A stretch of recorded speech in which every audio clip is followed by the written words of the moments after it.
Madame, monsieur, bonsoir, merci de votre fidélité et bienvenue au 18h30. Voici les titres du journal.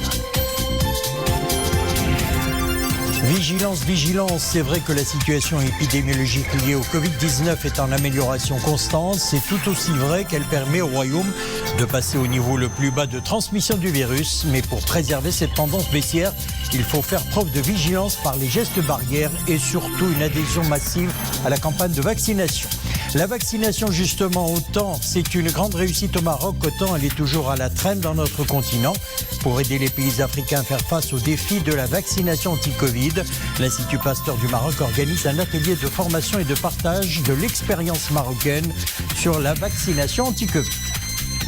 Maroc-Portugal, coup d'envoi de la deuxième édition du Forum d'affaires. L'objectif étant de donner une nouvelle impulsion aux relations économiques, notamment dans le secteur des énergies renouvelables. Forum couronné par la signature à Casablanca d'une convention de coopération pour la mise en place d'un conseil économique bilatéral. La situation épidémiologique liée au Covid-19 est en amélioration constante. Elle permet ainsi au Royaume de passer au niveau le plus bas de transmission du virus. La situation exige cependant une grande vigilance. Les chiffres aujourd'hui confirme encore ce trend baissier. 53 nouveaux cas d'infection au nouveau coronavirus ces dernières 24 heures. 3 décès, 172 guérisons. Les cas sévères ou critiques ont atteint 11 au cours des dernières 24 heures, portant leur total à 109, dont 5 placés sous intubation. Pour ce qui est de la campagne de vaccination, le nombre de primo-vaccinés a atteint 24 391 898 et celui des personnes ayant reçu 2 doses s'élève à 22 554 834. Les personnes ayant reçu 3 doses sont au nombre de 1 611 023.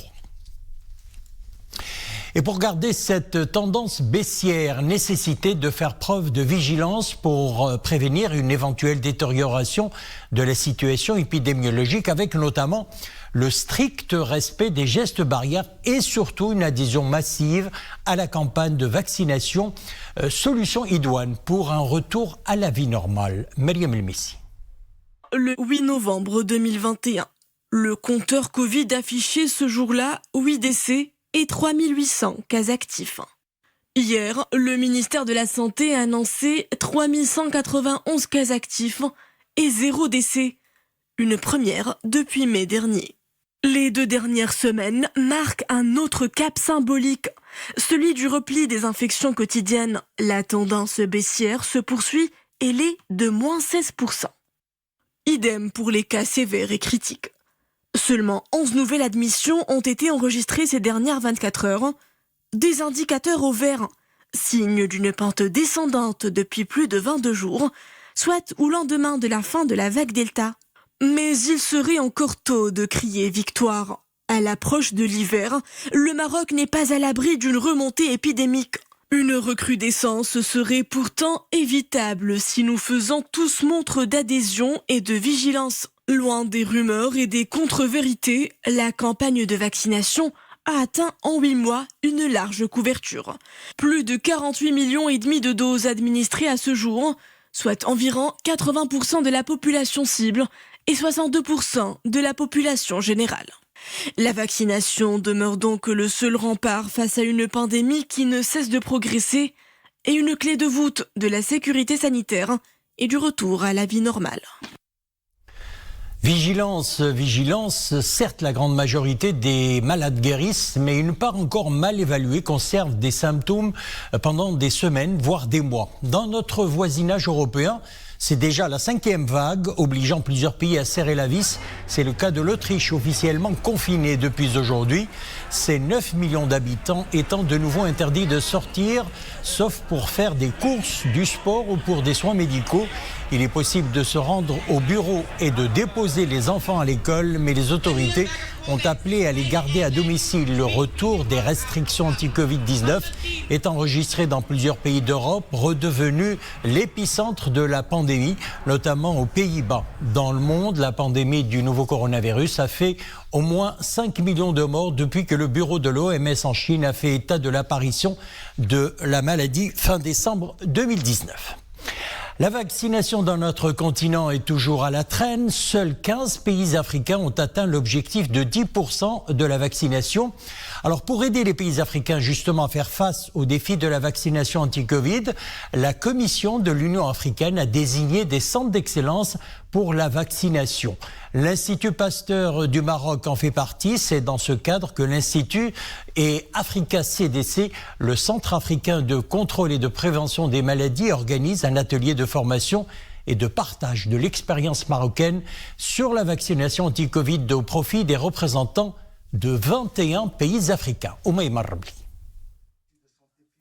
Plus qu'un cours académique, une plateforme d'échange 100% africaine.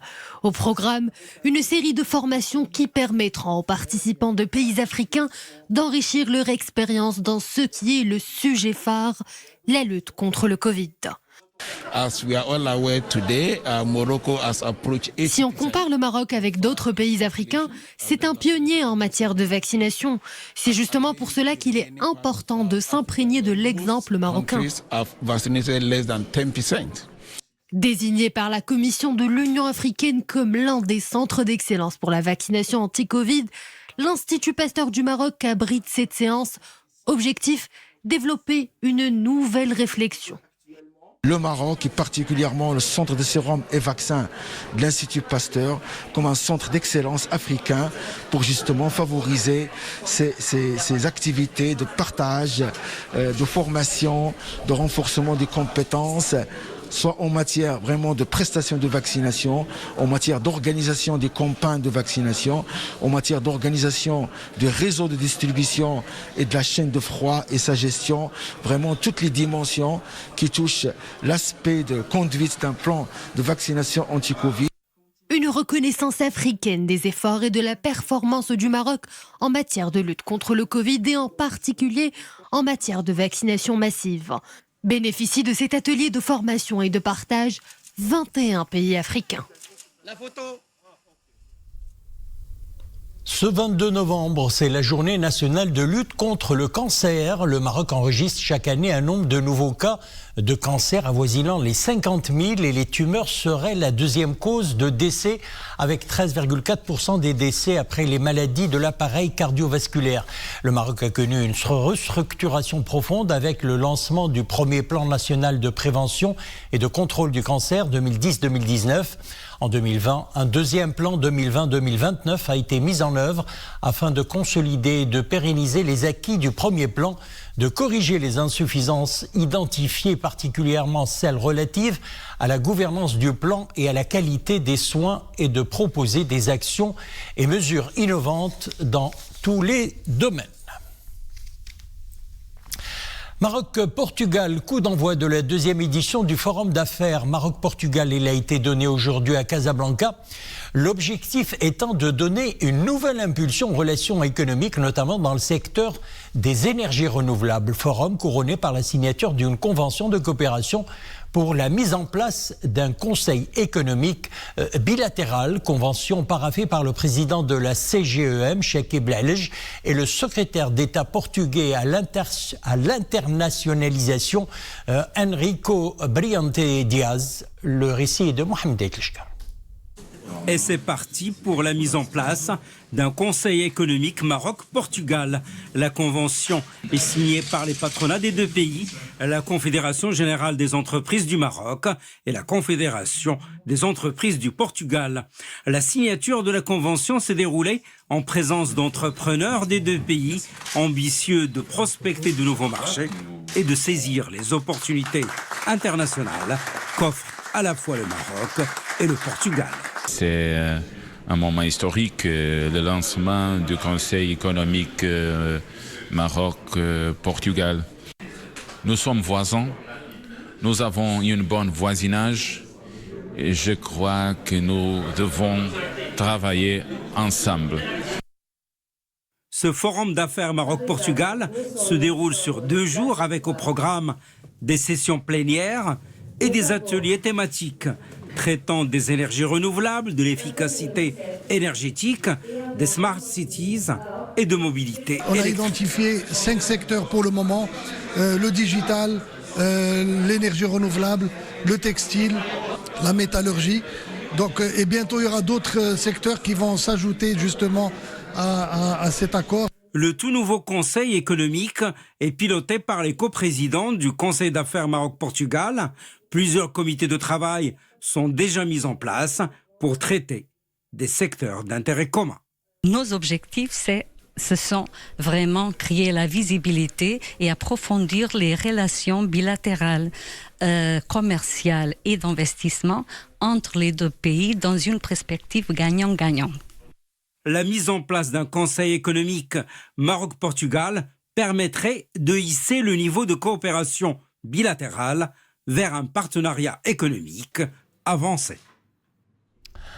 Autre visite, celle du ministre français délégué au commerce extérieur. Il est au Maroc. Au menu des entretiens de Frank Riester, les moyens de renforcer le partenariat entre les deux pays. Le ministre français délégué au commerce s'est entretenu aujourd'hui au siège de la CGEM avec le président de la Confédération générale des entreprises du Maroc, Chakib Lelz. Je vous propose de l'écouter. Je suis ravi d'être ce matin ici à la CGEM pour partager avec les chefs d'entreprise notre ambition commune de développer les partenariats, les échanges entre la France et le Maroc. La France est déterminée à renforcer les partenariats économiques, sa relation spécifique économique avec le Maroc.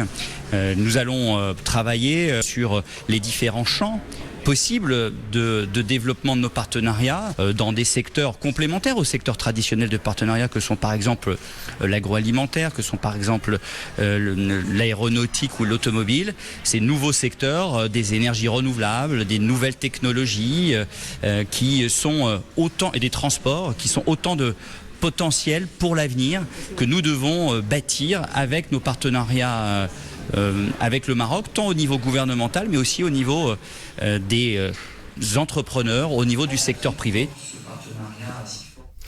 Lutte contre l'immigration clandestine. Des gardes-côtes de la Marine royale opérant dans les eaux nationales ont porté assistance hier dans la nuit à 147 candidats à la migration irrégulière issus en majorité de pays subsahariens, en plus de 10 pays asiatiques et qui étaient en difficulté à bord de différentes embarcations de fortune. Nous apprenons de sources militaires que les personnes secourues ont reçu les premiers soins à bord des unités de la Marine royale avant d'être ramenées sains et saufs aux ports les plus proches du royaume et remis à la gendarmerie royale pour les procédures administratives d'usage.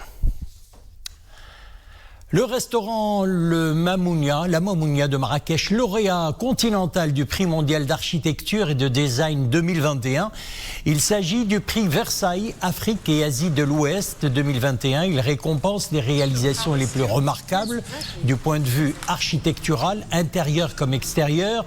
Dans 6 régions du monde, le prix mondial d'architecture et de design Prix Versailles est un concours associant l'Organisation des Nations Unies pour l'éducation, la science et la culture, l'UNESCO, et l'Union internationale des architectes.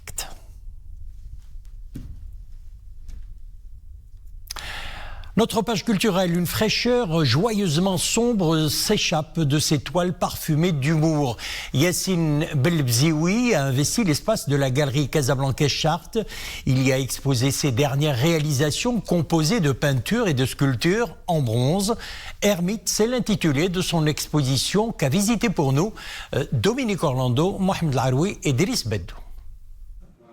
On dit d'un très grand artiste qu'il est identifiable au premier coup d'œil. C'est le cas de monsieur Yassine Belbzioui, dont l'accès à l'univers est un gage d'oxygénation presque tellurique. Disons que c'est une exposition faite pour l'espace, ça s'appelle Hermite au pluriel. C'est une utopie comment plusieurs personnes, voire 3, qui se réveillent comme ça, c'est une utopie. Ils se réveillent, se trouvent dans la forêt comme ça, ils essayent de trouver les moyens de jouer et de se mettre dans des situations absurdes, le sujet un peu de ma peinture depuis longtemps, quoi. Qu'est-ce qui risque de leur arriver? Ils jouent, déjà pas mal. Égaré dans la forêt, mais toujours muni de sa propre boussole, il débroussaille et dépoussière quelques idées reçues. Il lui arrive même de passer par la sculpture pour l'affirmer. Le bronze, elle est là pour symboliser aussi cette prise de risque, parce que chaque expo, il faut une prise de risque. Et le bronze, par sa matière, parce que c'est un matériau à la fois noble, à la fois lourd, je défends cette idée de la lourdeur. Là. On a envie des choses que soient stables, lourds et voilà. J'ai du mal avec les choses jetables. J'ai toujours pensé que ça me fait peur l'art jetable. Et le bronze, il défend cette idée, le non jetable. Alors c'est un artiste qui se démarque d'abord parce que c'est un artiste qui a pris le chemin du néo-expressionnisme, c'est-à-dire c'est un travail d'une expression, on va dire, nouvelle, mais qui en même temps s'inspire de la peinture classique. Donc c'est un travail qui est assez inédit sur la scène de la création contemporaine au Maroc. Il est, à mon avis, un des seuls. Et il travaille dans un univers qui est enrichi par des références cinématographiques, essentiellement le cinéma des années 50, qui le font exprimer des sentiments parfois drôles, parfois moins drôles. C'est souvent, on va dire, psychodramatique, comme dans le cinéma des années 50 d'ailleurs. L'artiste n'est pas souvent à Casablanca puisque c'est à Marrakech qu'il habite. S'il vous vient l'idée d'aller lui rendre visite à la galerie Charte, peut-être y sera-t-il. Le jeune homme mérite d'être apostrophé en chair et en os, lui qui privilégie plus que jamais le présentiel. Voilà, c'est la fin de notre édition. Merci de l'avoir suivi. L'info revient sur Oula 20h30. À demain, 18h30.